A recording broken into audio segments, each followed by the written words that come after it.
Academic vocabulary and the Common Core. So this short lecture is going over not only academic vocabulary, what it is, and why it's so important with supporting reading comprehension, but also how academic vocabulary fits into the larger agendas of Common Core.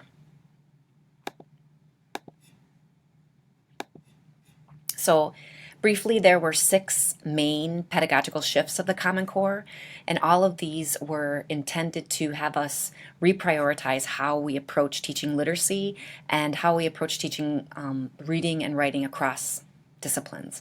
And so 2 of these shifts we actually focus on quite a bit in this course. First of all, shift 3, which is looking at the staircase of complexity, in which you look at how the complexity, the text complexity of a text that you're using, and you strategically design learning for that text, but also you increasingly select texts that are increasingly difficult to kind of create this ladder of growth in reading across time.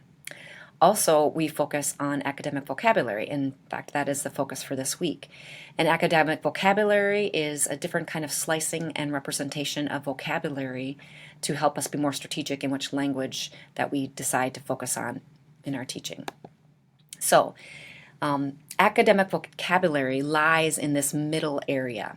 So if we divide vocabulary, all vocabulary we use into 3 tiers, we would have this top tier. Some of the fewer words would be the domain-specific academic vocabulary. So the domain-specific words, the words that are only used in the domain and perhaps only used by a few people within that domain. I think of some of the more specific words that might be used in biology that only biologists know or organic chemists might use. And then here we have tier 2. These are the academic vocabulary that are used very frequently in texts.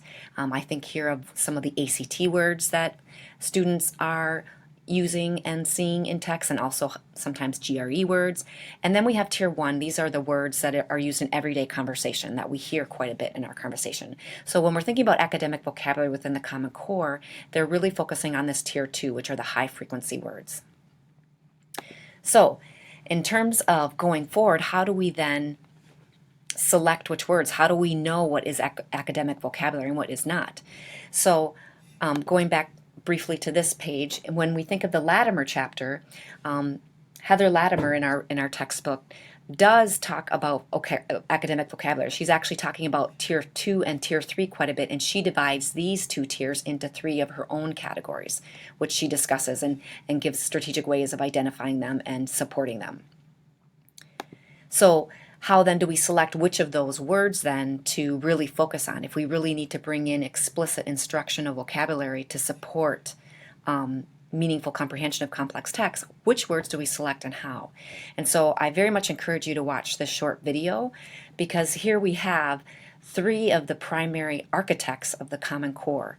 And I think it's important for us to hear them talk about vocabulary, how to select the vocabulary we teach, and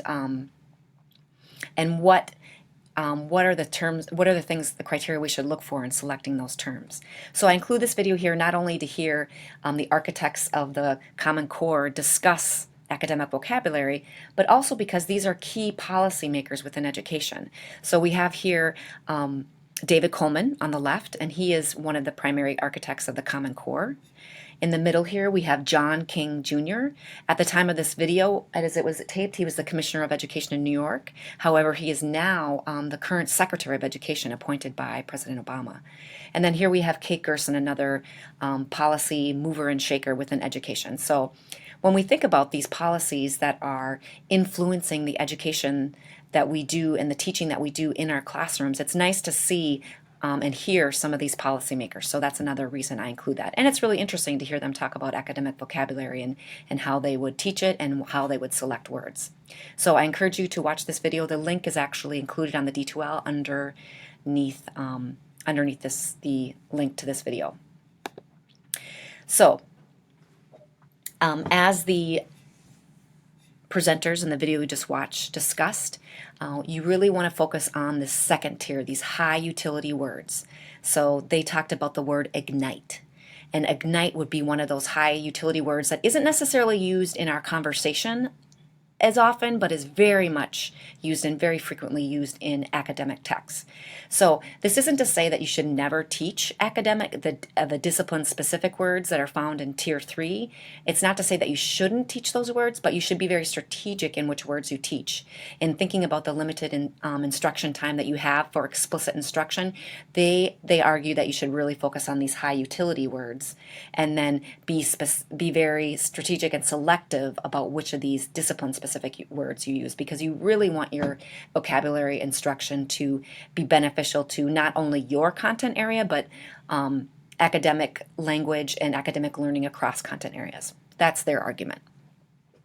So going forward, why the focus? Why this emphasis on these Tier 2 vocabulary words? Why should we give them more emphasis versus the discipline-specific words of our discipline?